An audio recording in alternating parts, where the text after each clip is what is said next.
Hello, this is Jay Mitchell, and we are back for another episode of the Libertarian Uncensored podcast, going over all the posts on the Libertarian Censored subreddit. Let's get right into it. So first we have Trump nominee says MLK Jr. holiday belongs in hell and that he has Nazi streak according to texts from Politico.com, posted by Mundane Image 13. And they said, I know a lot of conservatives and Republicans are tired of Democrats calling them Nazis, but at what point is it just Democrats calling a spade a spade? How many people in positions of leadership or influence that get revealed to be almost literally Nazis or to be loving Hitler does it take for the reality of thinking that the Republican Party has a Nazi issue? And yeah, personally, I think these texts are mostly just edgelording, but Reddit only cares because it's the out-group doing it rather than the in-group. The in-group had, they had the Democratic nominee for Attorney General of Virginia got called some edgy texts as well, but Reddit doesn't care because he's in-group rather than the out-group, so that's moved that one under the rub. But if the out-group does the exact same thing, suddenly it's the worst thing ever, I could say a lot of Democrats are literal communists and might as well be Soviets. But that Reddit doesn't that Reddit doesn't care about that. But if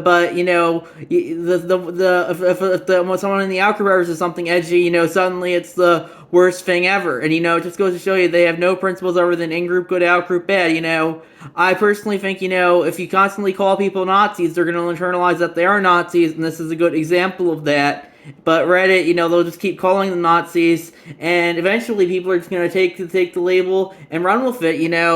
What else are they gonna do? If they call, they're gonna call you a Nazi anyway, so why not just take the label and run with it? And that's what you see with a lot of people on the right these days, I think.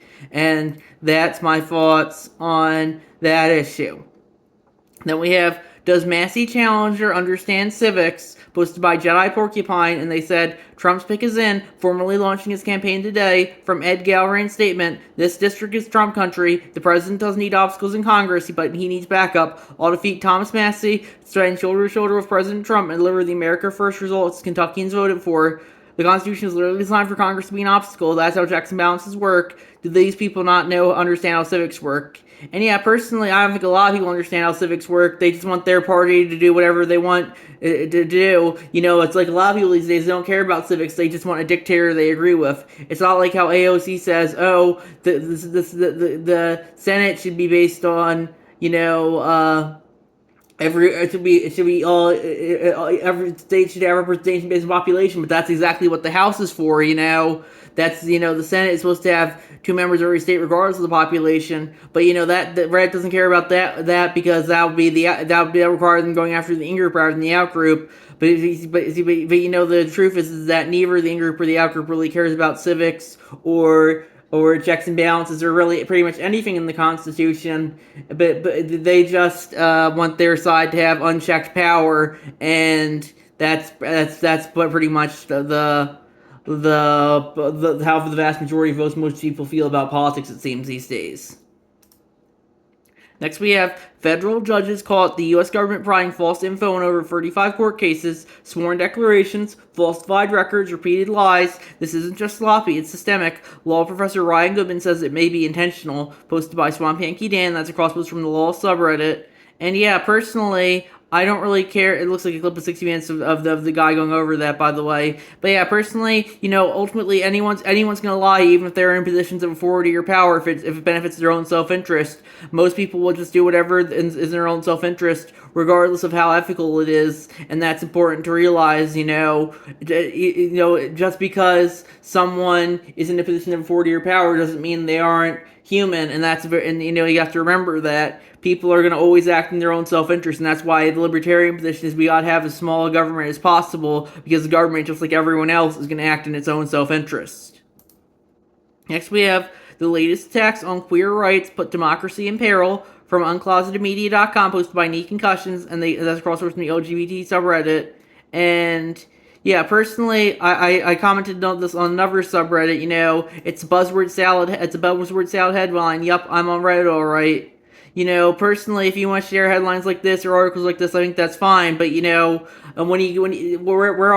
can get this pretty much anywhere else on Reddit. If you want to really be a journalist or some people care about, you gotta have more nuanced discussions than Orange Man, literally Hitler. He's literally gonna put us all in camps any day now, because I've heard that every day for a decade, and it's getting a little tiresome at this point.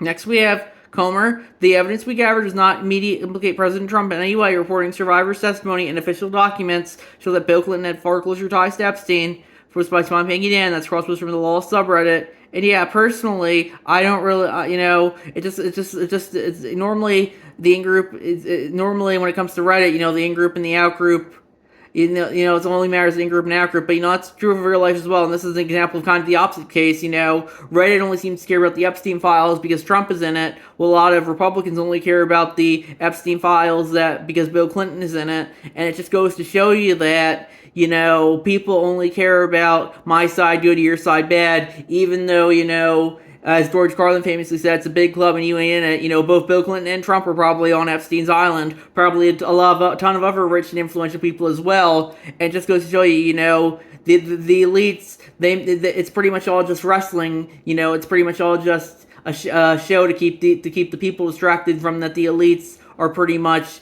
buddy behind the scenes, and the Epstein stuff is a good showing of that, I would say. And that's my thoughts on that issue. Next we have, these are the MAGA loyalists ushering fascism, and then in parentheses, Obama and George Soros apparently bought democracy, and that's bad. And that's supposed to be CH4 locks, and that's crosspost from the Fox Brain subreddit. Man introduces Fox Brain parents who think democracy is the program of America. And yeah, personally, I think the libertarian position of democracy is that, democracy is forced collectivism and tyranny of the majority. Just because people vote someone in doesn't mean they think that person right. Look at Hitler; he was democratically elected, as was Reddit's biggest boogeyman currently, Donald Trump. It's interesting because whenever Reddit says, "Oh, democracy, we gotta support democracy," you have to remind them that Trump won the popular vote last time. Just because democracy sounds good doesn't mean it's always going to put in people you're going to like. And yeah, personally, I like how this subreddit is called Fox Brain. Well, Reddit's like MSNBC Brain, but Reddit would never call itself out on that because, Reddit pretty much has Fox News Brain, but the left, like MSNBC, and that just goes to show you, that they'll just, I think Fox News is really declining in influence too. I think Tucker Carlson was really the last mainstream person that everyone really cared for on that now he's off doing his own thing. So yeah, personally, I think cable news as a whole is just kind of tired, and I think social media is really the future when it comes to the creation and narrative creation and pushing and all that, and that's my thoughts on that issue. Next we have, every day is new embarrassment and a new load from this joke of administration, posted by Ragnar OKXG, and that's crossword from the Midas Touch subreddit, and that looks like a picture of HuffPost. Carolyn Levitt shares a screenshot of text of HuffPost reporter, and it doesn't help her case.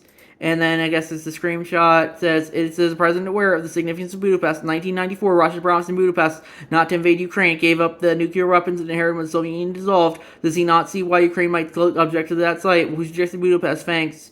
And then she replied, your mom did. And then they added, is this funny to you? And she said, it's funny to me that you actually consider yourself a journal. You are a far-left hack who nobody takes seriously, including your colleagues in the media. They just don't tell you that to your face. Stop texting me, you disingenuous, biased, and bullshit questions. And yeah, personally, I would kind of agree with Carolyn Levitt there. Journalists are naturally they're more of agendaists than everything. They're naturally just gonna push for whatever, they're gonna push their agendas rather than actually educate to inform people. And yeah, personally, if she wants to just troll them back, I think that's fine. Personally, I think that's very much a libertarian position. Journalists are just, that they're just they're just here to control the narrative, and now thanks to social media and the internet, they can't control the narrative nearly as well as they used to, and I think that's very important to realize. So yeah, personally, if you just want to troll people, I've heard that's pretty much all politics is at this point, I would say, especially thanks to Donald Trump. So yeah, that's my thoughts on that issue, and yeah, next we have Donald Trump and Orrin Cass promised terrorists would bring prosperity. Both are now confronting reality, from Reason.com, hosted by Jedi Porcupine. And yeah, personally, I don't really care for terrorists. But I think they go against free trade. I think they're just a tax on imported goods. And I think all taxation, if you don't consent to it, is a form of theft. But regardless, the government has the legal monopoly to force them to do whatever policy they feel like, and that does include tariffs. And that's my thoughts on that issue. Next, we have government waste exploding to fund the Fewers private police, posted by CH4Locks, and that's cross-sourced from the Ice Raid subreddit. It looks like a blue sky post from Senator Chris Larson, who tweeted, ISIS stockpiling arms, including chemical weapons, guided missile warheads, and explosive components. The spending dwarfs anything we've ever seen in the agency has 100% increase. The president's building an army to attack his own country. And yeah, personally, I don't really care for that, but the government's just going to piss away taxpayer dollars on whatever it feels like, and the Republicans might market themselves as fiscally conservative, but they're just going to spend on whatever bullshit they feel like, just like the Democrats will, and just going to show the two branches of the Uniparty are pretty much two sides of the same shitty coin. Next, we have Representative Massey Newsmax. MAGA doesn't make Argentina great again from Newsmax.com, posted by Donald Key, and that's crossed from the Thomas Maskey subreddit. And yeah, personally, I would agree with that. I like how Argentina kind of has a libertarian president, but that doesn't mean that the United States should be bailing them out. Taxpayer dollars shouldn't be going overseas. I think in my ideal taxation system, if people want to earmark taxpayer dollars to go overseas, I think that's fine, especially if it's for voluntary taxation rather than forced taxation. But that's not currently the system we have, and I think taxpayer dollars are best suited in the United States rather than Argentina, Israel, or Ukraine. And that's my thoughts on that issue. Next, we have Trump allegedly misidentified a Colombian fisherman as a Venezuelan narco-terrorist from Reason.com, posted by Jedi Porcupine. And yeah, personally, I don't really care for that. But ultimately, the government can identify anyone who's as whoever they feel like. If you're walking on the street and they think you're illegal immigrant or white supremacist or whoever the outgroup currently is, they can attack you or whatever, and there's pretty much nothing you can do about it since they control the courts as well. So yeah, that's why I think it's very bad that the government has a legal monopoly on the use of force. I think everyone should be able to justify using force whenever they feel like it. That has problems as well. Like, it might lead to a society where ultimately the might does make right, but ultimately I think life is ultimately might makes right, because that's how it is in nature. If you don't have the strength to survive, you're not going to survive, and that's very much why I think why no one should have a monopoly on legal use of force, just like no one should have a monopoly on anything else unless people want to make it a monopoly through the free market. And that's my thoughts on that issue. Then we have Trump says he has final say on paying himself $203 million for past investigations from TheGuardian.com, posted by Donald Key, and that's crossword from the Law subreddit. And yeah, personally, I don't think Trump should be using taxpayer dollars to fund his own legal bills, but ultimately, as I said, the government can justify spending your taxpayer dollars on whatever bullshit they feel like, and if Trump wants to spend it on his own legal bills, ultimately, he has legal monopoly on the use of force to justify whatever he feels like, and oftentimes he can just get away with it. And yeah, personally, I don't really care for that, but, Reddit, if this was a Democratic president, I'm pretty sure Reddit would love it, and they'd say, see, he's just paying off the partisan investigation against him, but since it's an outgroup president, Reddit thinks it's the worst thing ever. Next, we have USDA announces SNAP benefits will be not be issued in November from Wabi.tv, posted by Dr. Who 07. And yeah, personally, I don't really care for any welfare at all, but, ultimately, I do think welfare is probably one of the best uses of taxpayer dollars we have. But ultimately, I do think that's one of the drawbacks being on SNAP benefits. Just like for everything else, being when it comes to government benefits, the government can take it away any time. That's important to remember as well.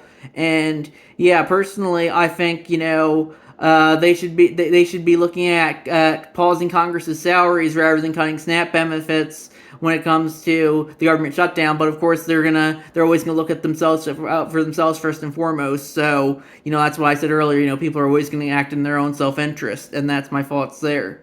Then we have Besant calls 20 billion lifeline in Argentina a mission-critical function of Treasury during shutdown from CNN.com, posted by Ninja Lover. And yeah, personally, I would disagree with that. I don't think taxpayer dollars should be going overseas, but ultimately, as I said earlier, they can go wherever the government feels like they want to push them. Then we have Homeland Security won't stop lying about who immigration enforcers are arresting from Reason.com, posted by Jai Porcupine. And yeah, personally, I don't really care about that, but as I said earlier, the government can justify arresting whatever it wants using whatever pretext they want. They have the legal monopoly of force to pretty much do so. Then we have Trump calls cattle ranchers ungrateful after they say he betrayed them from NewRepublic.com, posted by Ninja Lover. And yeah, personally, if people think the government's going to act in their best interest, and they vote lesser of two evils as a result. It just goes to show you that, I'm sure if there was a President Kamala, some people would be feeling betrayed by her, but Reddit would be sweeping that one under the rug and going over how great she is. But since it's the bad orange man who's the president currently, they have to go over, here he is betraying his own base. Well, reality, I think Will Rogers had a great quote on that back when he was running for president in 1928. I'll see if I can find it. He was a member of he said he was a member of the anti-bunk party. Let me see. Can voters be fooled? Darn tootin'. Of all the bunk headed out during the campaign, the biggest one of all is to try and compliment dodge the voter. Everything that was not that one. Let me see. Oh, here it is. What does the farmer need? Obvious. He needs a punch in the jaw if he believes that either of the parties cares a damn about him after the election, and that's very much, I think, what this shows. The politicians only care about their own power. They don't care about the people, despite how that's what they say during election time, and it just goes to show you that. It's why we shouldn't probably have a system of electoral politics in the first place. In a species where people are going to be inherently acting in their own self-interest.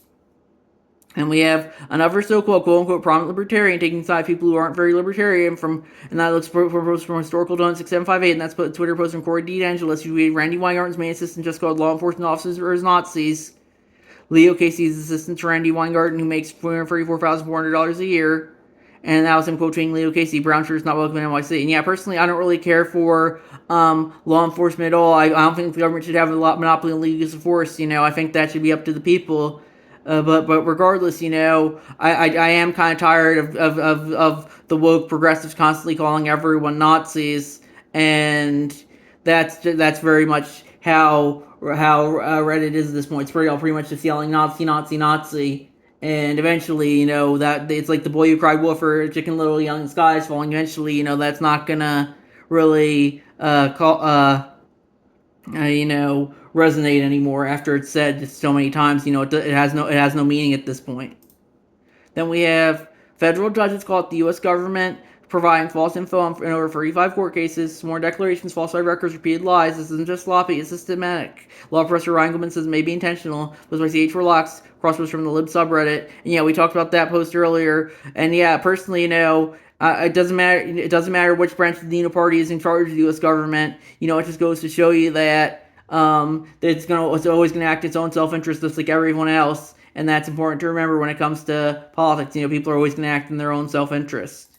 Next, we have Trump administration talks to take stakes in quantum computing firms. WSJ reports from finance.yahoo.com, posted by XGHTie737. And yeah, personally, I don't really care for that. But, I think that's kind of socialistic, the government having ties in private industry. But, big business and big government are always kind of been joined at the hip. Look at Obama bailing out the big banks is too big to fail back in the 2008 recession. And it just goes to show you that, a lot of people on the left say, big business is the problem. A lot of people on the right say big government is the problem. But in reality, those two are pretty much joined at the hip, and that's important to remember as well. And that's my thoughts on that issue. And I think we're going to wrap it up there. I'll see you guys in the next episode. Bye.